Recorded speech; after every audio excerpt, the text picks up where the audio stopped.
arterial. Mi nombre es Gabriel Osorio, soy médico residente de cuarto año del Hospital de Traumatología y Ortopedia. Bueno, como había comentado la doctora Fanny, vamos a tener como definición que el robo arterial se va a caracterizar por una disminución en el flujo de esta fístula. Entonces va a tener la característica de que va a ser un cuadro de isquemia, principalmente en el territorio distal de la extremidad.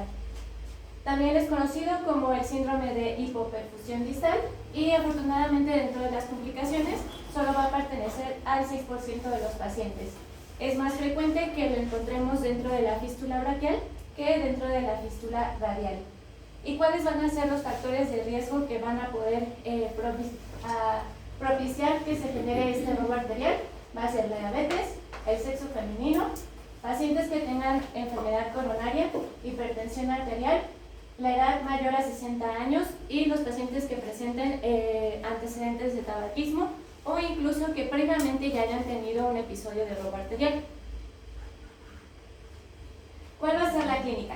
Pues precisamente va a ser aquellos datos que nos demuestren que hay un proceso isquémico. Mencionaba la bibliografía que de manera fisiológica hasta cierto punto va a haber un pseudo robo arterial. Entonces, en un principio va a ser considerado como una clínica silente, es decir, no va a haber presentación de síntomas. Se va a presentar precisamente una disminución del flujo, pero no va a haber hallazgos a nivel clínico. Y ya cuando nosotros encontremos los síntomas, pues precisamente ya hablamos de un síndrome de robo arterial. Y bueno, ¿por qué sucede esto? Mencionaba en la bibliografía que existen mecanismos compensatorios que van a generar que exista que no exista clínica. Entonces, ¿cuáles son estos mecanismos? Ya sea que exista una dilatación de los vasos o que incluso se formen colaterales. Y cuando estos mecanismos compensatorios fallan, precisamente vamos a tener la clínica. Entonces, ¿qué clínica vamos a encontrar? Puede ser desde dolor en reposo o incluso que durante una sesión de hemodiálisis el paciente presente dolor, o vamos a tener incluso necrosis, ulceraciones y también va a haber una disminución en la temperatura de la extremidad. Entonces, como mencionaba la doctora, pues precisamente el diagnóstico más que nada es clínico.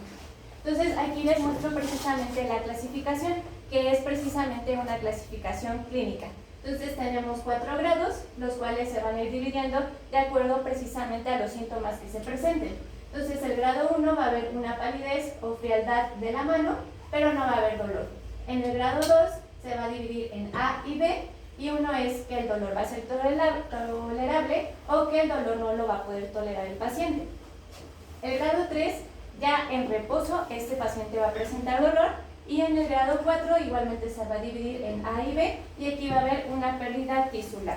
Y bueno, ya en el último grado pues va a haber una irreversibilidad en la funcionalidad de la extremidad.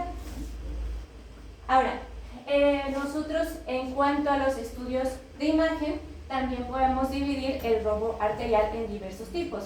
Mencionaba en la bibliografía que se va a presentar 3 tipos. En el primer tipo va a haber una presencia de estenosis, donde va a haber una reducción del flujo anterogrado.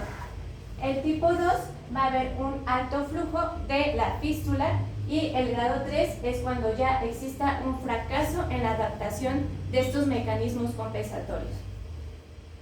Este tipo de clasificación es de acuerdo a la clasificación etiológica. Entonces, ahora lo que a nosotros nos compete. ¿Qué vamos a encontrar en el Doppler color y espectral? Principalmente va a haber flujos reducidos en las arterias distales. ¿Y qué vamos a encontrar? Algo muy característico es un flujo invertido. Este se va a poder dividir ya sea de manera completa o de manera parcial. Ahorita en unos ejemplos vamos a poder ver cómo diferenciarlos. ¿Y cómo va a ser presente? Como le había mencionado, pues es importante evaluar la arteria distal. Entonces aquí es donde nosotros vamos a encontrar esta diferencia de flujo. Y después vamos a realizar la maniobra de compresión y vamos a ver que hay un restablecimiento del flujo anterógrado. Entonces, aquí les muestro un ejemplo de este fallo en el flujo, pero en la arteria distal. Mencionaba que era un ejemplo de una arteria radial. Y esto es un espectro incompleto. ¿Qué quiere decir esto? Que durante la sístole sí vamos a ver un flujo anterogrado, va a haber un pico sistólico, pero que va a ser pequeñito. ¿Y dónde vamos a ver ese flujo retrógrado? Durante la diástole. Entonces aquí podemos ver que precisamente hay una reversibilidad del flujo durante la diástole. Entonces aquí vemos que este es el espectro incompleto. Y ya después vamos a poder observar uno de tipo completo. Entonces aquí les muestro precisamente el flujo monofásico que nosotros debemos observar previo a la anastomosis, previo a la fístula, y después en la arteria distal precisamente existe este robo arterial. Vemos que precisamente existe un flujo monofásico que es retrógrado. Entonces, ¿hasta aquí alguna duda? Y bueno, ya después, cuando hacemos precisamente la maniobra de compresión, vamos a ver que precisamente hay un restablecimiento del flujo. Entonces, aquí podemos ver que precisamente comienza el flujo retrógrado, pero hay un restablecimiento de la diástole y del pico sistólico. Y bueno, esta imagen no es la más nítida, pero se las muestro porque precisamente quería yo representar lo que la bibliografía menciona. Este restablecimiento del flujo es de manera gradual. ¿Qué quiere decir esto? Que vamos a ir viendo cómo existe el aumento del pico sistólico y del aumento del pico diastólico. Entonces aquí vemos que hay una reversión del flujo diastólico y al momento de hacer la maniobra, pues precisamente vemos que el pico sistólico va aumentando al igual que el pico diastólico. Y precisamente ya vemos que es un flujo anterogrado. Entonces, esta es la característica del robo arterial. Y bueno, eso sería todo. Nada más les quiero mencionar de manera rápida el tratamiento, dependiendo de los grados que presentábamos en la clasificación clínica. Entonces, en un grado 1-2, el tratamiento generalmente es médico, precisamente tratando de resolver la sintomatología del paciente.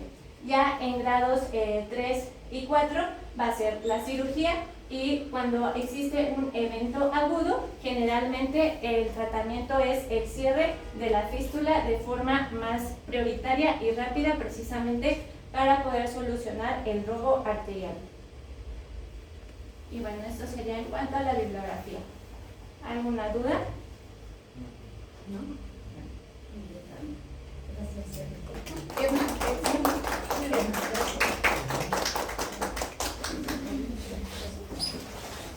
¿Qué hospital eres, doctora?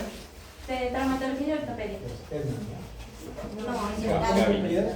Gaby. Leiva.